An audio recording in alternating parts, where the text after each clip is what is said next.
l'installation et la diffusion. Bonsoir à tous. Oh. Je suis très contente de vous retrouver pour ce nouveau live de la bibliothèque. Avec moi ce soir, mon ami Denis, qui est là pour la lecture. Salut Denis. Bonsoir tout le monde, salut Sandra. Alors ce soir, je vous présente le dernier texte de Sébastien Thierry. Je ne sais pas si on le voit mieux comme ça. Vidéo Club. Alors, j'ai préparé, parce que alors, je crois que tout le monde connaît, enfin beaucoup de monde connaît Sébastien Thierry, ou au moins ce qu'il a déjà eu joué, enfin ce qu'il a eu écrit surtout. Alors, j'ai la petite présentation là-dessus. Alors, Sébastien Thierry est un comédien et auteur dramatique né le 13 mai 1970 à Neuilly-sur-Seine. Alors, élève du cours Florent, il intègre ensuite le Conservatoire national supérieur d'art dramatique, où il suit les cours de Dominique Valadier, Catherine Hegel et Philippe Adrien. De 2004 à 2006, il écrit et interprète avec Françoise Christophe et Marie Parouti la série Chez Maman, diffusée sur Canal+ dans l'émission 20h10 pétante.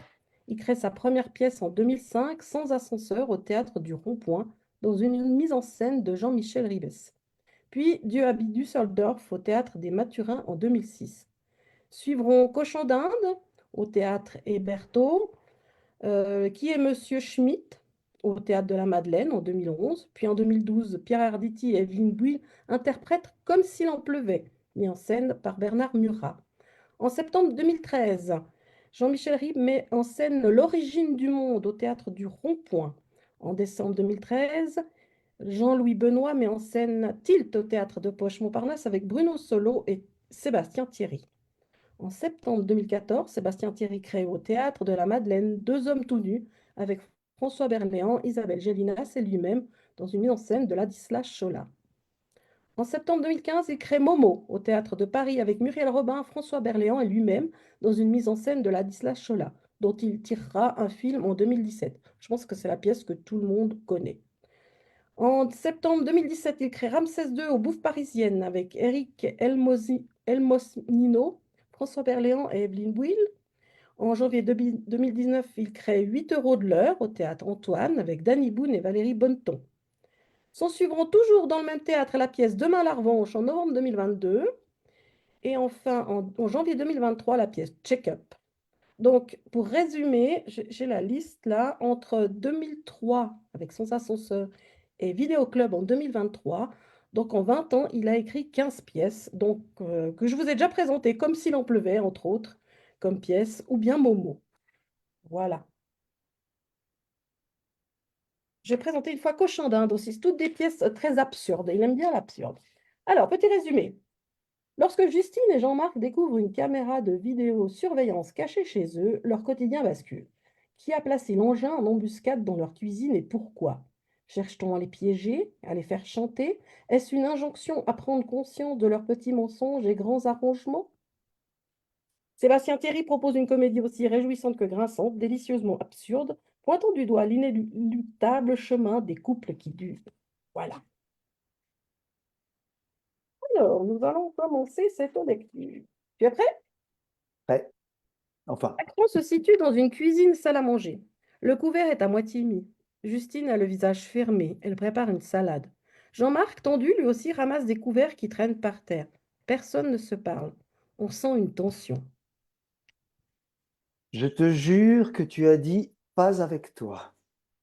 S'il te plaît, ne recommence pas, je suis épuisée. Tu as dit je n'ai pas envie de faire 400 kilomètres avec toi. Mais arrête avec cette histoire, tu me rends dingue. C'est pas parce que tu hurles que ça va changer quoi que ce soit. Tu as mal entendu, ok? Je t'assure que non. Bon, pour la dernière fois, écoute bien ce coup-ci. Je t'ai dit, je n'ai pas envie de faire 400 kilomètres en voiture. Point. Je ne t'ai pas dit avec toi, d'accord? Tu as dit en voiture avec toi. Tu veux qu'on passe la soirée là-dessus? Je te répète juste ce que tu as dit. On peut passer à autre chose. Justine se gratte nerveusement l'épaule ou le torse, comme un tic nerveux. Jean-Marc prend sur lui, ramasse encore un ou deux couverts par terre et finit d'installer la table dans un silence de mort. Justine jette un œil dans le four. Tu l'as mise à quelle heure? Je sais pas, il y a 20 minutes. À four chaud?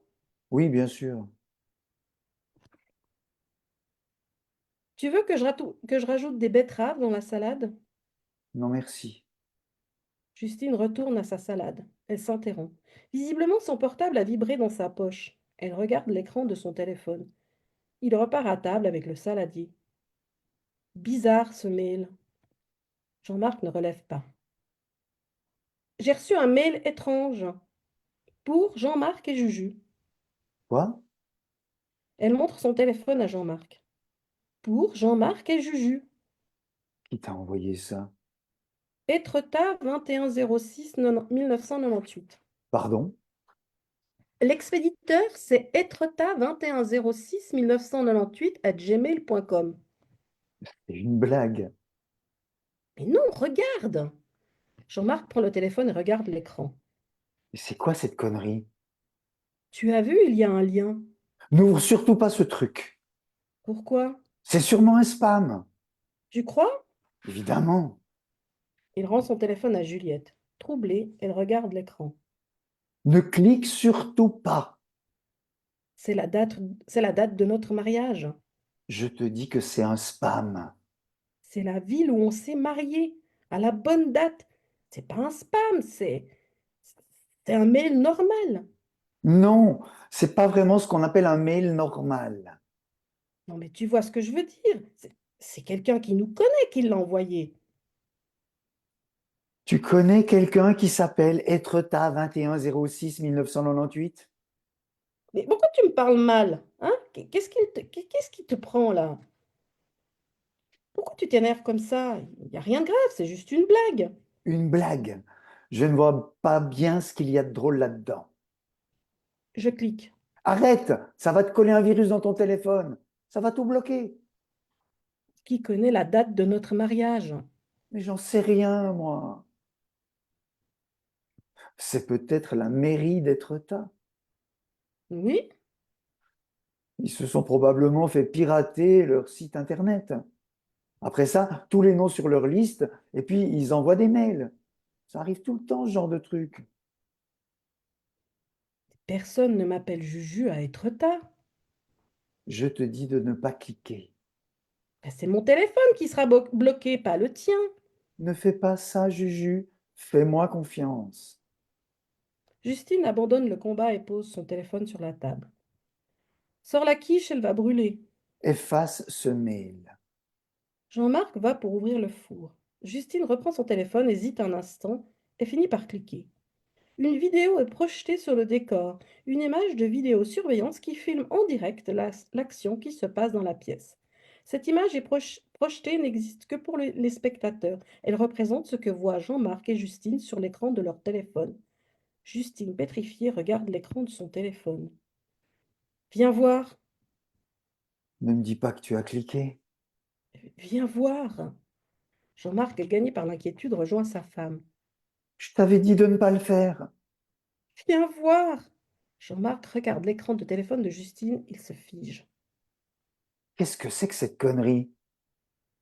Jean-Marc lève les yeux vers le sommet d'un ensemble d'étagères où pourrait être placée la caméra qui les filme. L'image projetée le montre en train de fixer la caméra. On est filmé en direct là.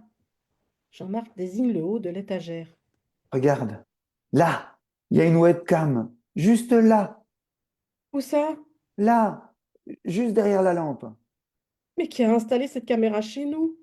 Mais comment tu veux que je le sache?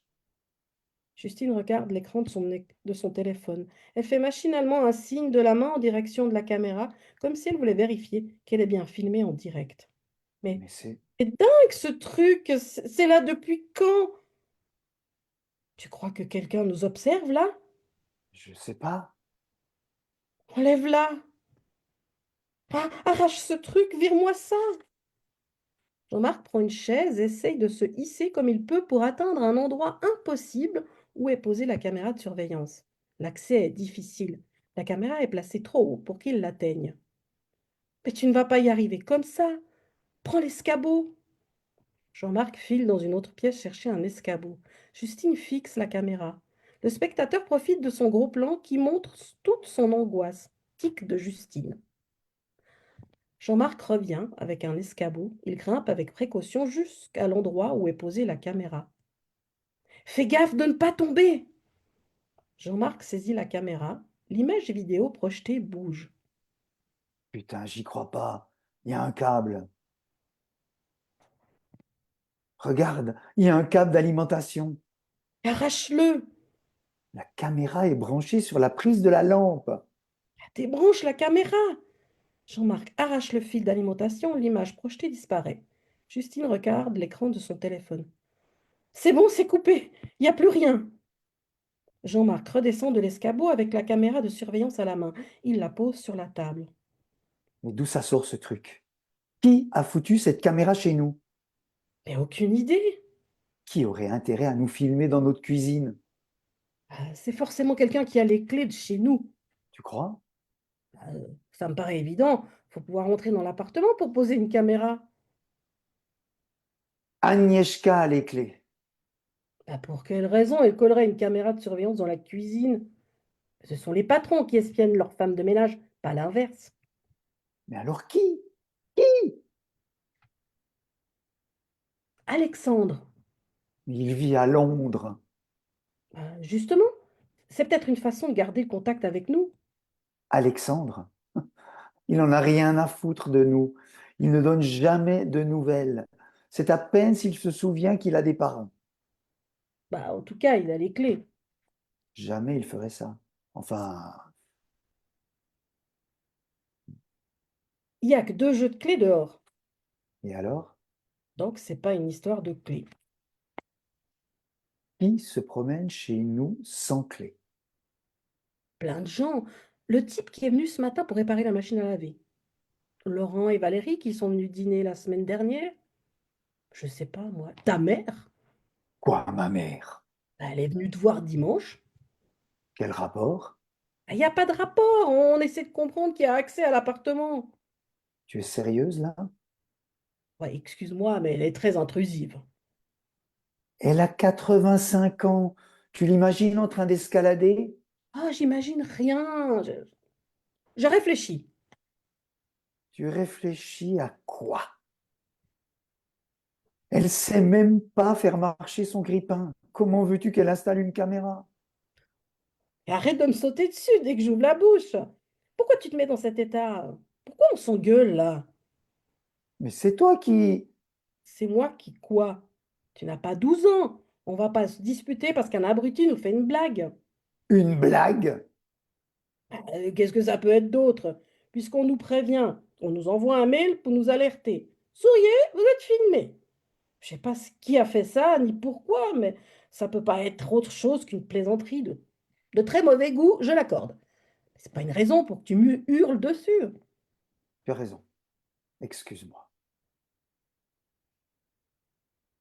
J'y suis pour rien, moi.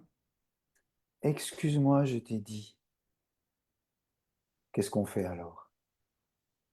Rien, rien. Qu'est-ce que tu veux qu'on fasse? Passons à table, ça suffit avec cette histoire. Mais quel est l'abruti qui a pu faire un truc pareil? Laisse tomber, passe à autre chose, d'accord? Vas-y, sors la quiche. Jean-Marc va ouvrir le four. Je Je l'ai l'ai fait faite au... Hmm. je l'ai faite au poireau. Tu l'aimes bien avec les poireaux? Jean-Marc lui répond avec un sourire vague. Justine prend le saladier et le met sur la table. Jean-Marc sort la quiche du four. Tu, tu es sûr que tu ne veux pas de betterave dans la salade? Oui, oui, certain. Il s'installe à table. Justine sert une part de quiche à Jean-Marc. Je te sers? Oui, merci. Non, mais franchement, ça intéresse qui de nous voir bouffer? Détends-toi. Il mange. Jean-Marc jette un œil vers l'endroit où était placée la caméra. C'est quand même dingue qu'on ne l'a pas vue, cette caméra. C'est normal. Quand on est à table, on ne regarde pas en l'air. Hmm. Il mange. Justine se fige. Elle vérifie l'écran de son téléphone. Oh non, c'est pas vrai. Quoi? Ça recommence. Elle tend son téléphone à Jean-Marc. Regarde. Etretat 21 06 1998. Il a renvoyé un mail avec un lien pareil que tout à l'heure. Comment c'est possible? On a viré la caméra. Il y en a peut-être une deuxième. Ils regardent autour d'eux et vérifient ici ou là s'il y a une deuxième caméra. Je vois rien. Ils cherchent la deuxième caméra.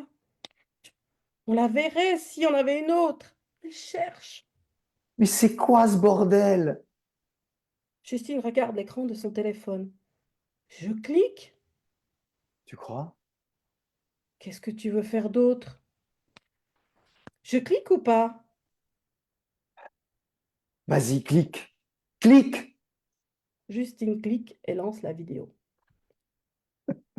Voilà, si vous avez envie de savoir ce qui se passe dans ces vidéos, parce qu'évidemment il y en a d'autres, je spoil un petit peu, je vous propose de commander le texte à la bibliothèque de la FSSTA, donc elle est dispo.